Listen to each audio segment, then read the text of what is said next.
ये बात है प्रयागराज के छोटे से गांव जमुना की। जमुना के लोगों का ये कहना था कि नदी के पास एक भूत रहती है। जी हाँ, एक श्रापित डायन रहती है जो लोगों को हर एक रात उसी समुंदर के अंदर ले जाकर मार डालती है और उन्हें कच्चा चबा जाती है और उस इंसान का खून उसी पानी में मिल जाता है। तो क्या इस बात पे कितनी सच्चाई है, कितनी असलियत है, चलिए हम जानते हैं नरेश नाम के एक लड़के से। नरेश एक नौजवान लड़का था, महज 25 साल का था, लेकिन उसके अंदर भूत, डायन और शैतान का डर नहीं था। वो सोचता था कि नहीं, ऐसी कोई चीज़ नहीं होती, ऐसा सिर्फ लोगों का कहना है।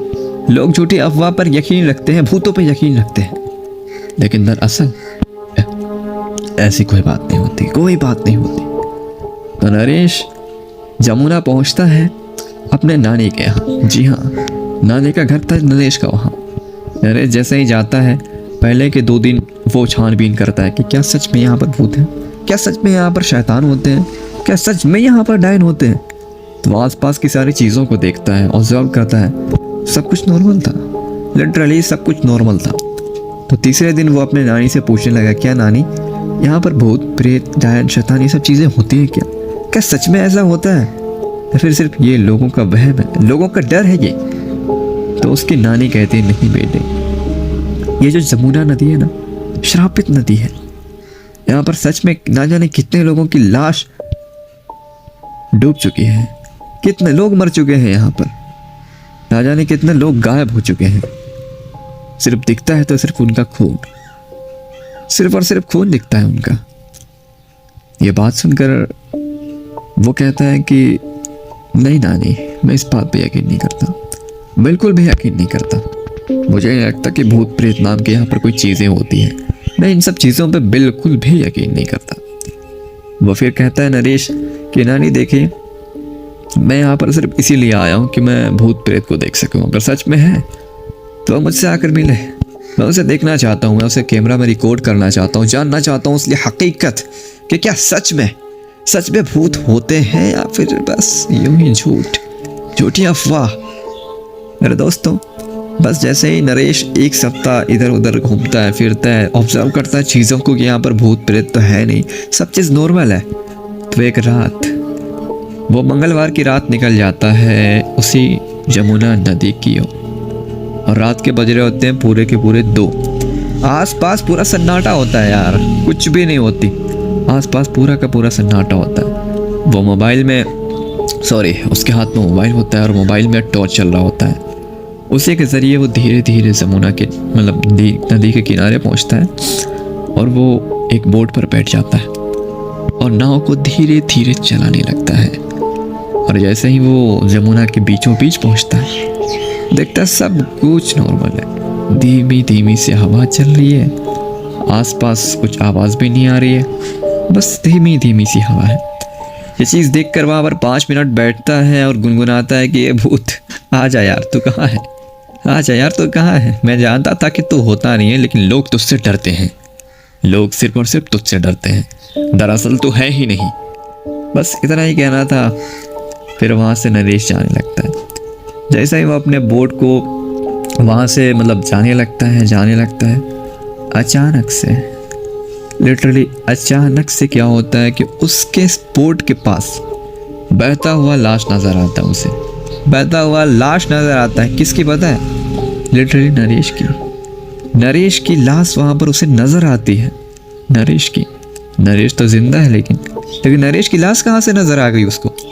ये चीज़ देखकर वो हक्का बक्का रह जाता है, उसकी हड्डियां कांपने लग जाती है, वो उसकी आंखों से आंसू निकल आते हैं कि ये क्या है। डर के मारे उसकी आंखों से आंसू निकल आते हैं। वो सोचता है कि ये क्या हो गया, मुझे लगता था कि यहाँ पर कोई नहीं है, लेकिन अचानक से ये मेरी लाश कहाँ से आ गई, मैं तो जिंदा हूँ। वो सोचता है कि कहीं मैं सपना ना देख रहा हूँ। वो अपने हाथों को चूटी काटता है, यहाँ तक कि इतने ज़ोर से काटता है कि उसके हाथों से खून निकलने लग जाता है। उसे यकीन होता है कि नहीं, यहाँ कुछ तो गड़बड़ है, शायद यहाँ पर भूत है जो मुझे डराने की कोशिश कर रहा है। मेरे दोस्तों, बस इतना ही था। नरेश जल्दी से वहाँ पर उस लात को, नहीं, नरेश जल्दी से उस लाश को अपने उस डंडे से मारता है जिससे नाव चलाते हैं, उससे डंडे से हटाता है और जल्दी से नाव को स्पीड में चलाते हुए जाता है। और जैसे ही वो पहुंचने वाला था किनारे पर एक भूतिया शक्ल का इंसान उसके सामने खड़ा हो जाता है और ऐसे कहता है, नरेश तुम तो कहते थे कि भूत प्रेत होते ही नहीं है। क्या बात है, मुझे देखकर क्या लगता है तुम्हें? मैं कौन हूँ? मैं हूँ कौन? ये चीज देखकर और सुनकर नरेश की हड्डियां कांप उठती है और वो इस कदर डर जाता है कि नरेश नाव से उतरने के बाद तुरंत बेहोश हो जाता है। वो बेहोश हो जाता है और जैसे ही सुबह होती है आसपास के गांव वाले उसे देखते हैं कि नरेश गिरा पड़ा है, उसके हाथों में मोबाइल है और वो अकेला है। तो गांव वाले उसे उठाकर उसके नानी के घर ले जाते हैं और कहते हैं, यानी कि उसकी नानी पूछती है उस नरेश से कि बेटा तुम कहाँ गए थे रात को? तुम्हें जमुना नदी के नीचे देखा गया, जमुना नदी के किनारे देखा गया, ऐसा कैसे? तुम सच बताओ उधर कहीं गए थे ना? तुम कहीं गए थे ना? इसे सुनकर नरेश हक्का बक्का रहता है। हालांकि वो बहुत पहले से डर चुका होता है। उसकी आंखें खुली की खुली रहती हैं, उसका मुंह खुला हुआ होता है।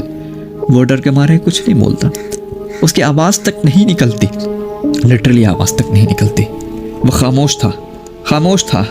उसकी नानी चिल्लाती रहेगी, बेटा बताओ, लेकिन नहीं, नरेश खामोश था, उसकी आवाज़ तक नहीं निकल रही थी। और ये सिलसिला 1 हफ्ते तक चलता है और 1 हफ्ते के बाद जैसे ही नरेश अपना मुंह खोलता है वो कहता है, नानी मुझे बचा लो। हर रात में सपने में मैं अपने आप को मरा हुआ पाता हूँ, अपने आप को उस जमुना नदी के किनारे फेंका हुआ पाता हूँ। नानी प्लीज़ बचा लो मुझे।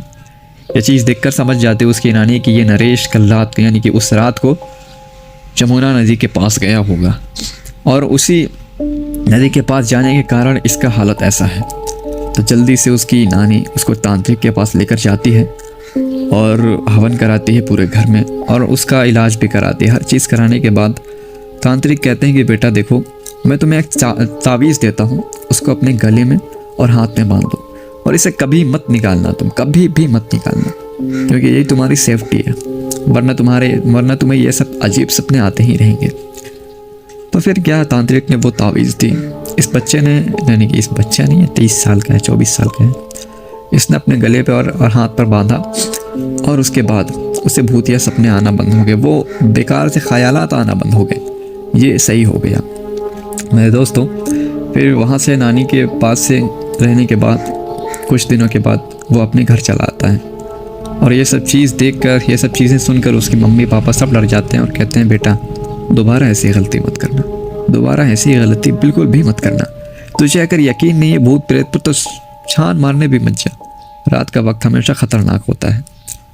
तो मेरे दोस्तों, हमें यही समझ में आना चाहिए कि भूत प्रेत हो या ना हो, यकीन आप करते हो या ना करते हो, लेकिन रात को घर से बाहर निकलना बहुत ख़तरनाक हो सकता है। और क्या पता आप यकीन नहीं करते हो, लेकिन आपको एक दिन यकीन हो जाए, आपकी नज़र के सामने कोई ऐसा इंसान आ जाए जो आप खुद हो और वो खून से लथपथ हो। खैर, कहानी यही थी। बाकी अगर आपको वीडियो पसंद आए हो तो लाइक एंड सब्सक्राइब ज़रूर से कर देना। जल्दी मिलूंगा अगली वीडियो में, तब तक के लिए टाटा एंड बाय बाय।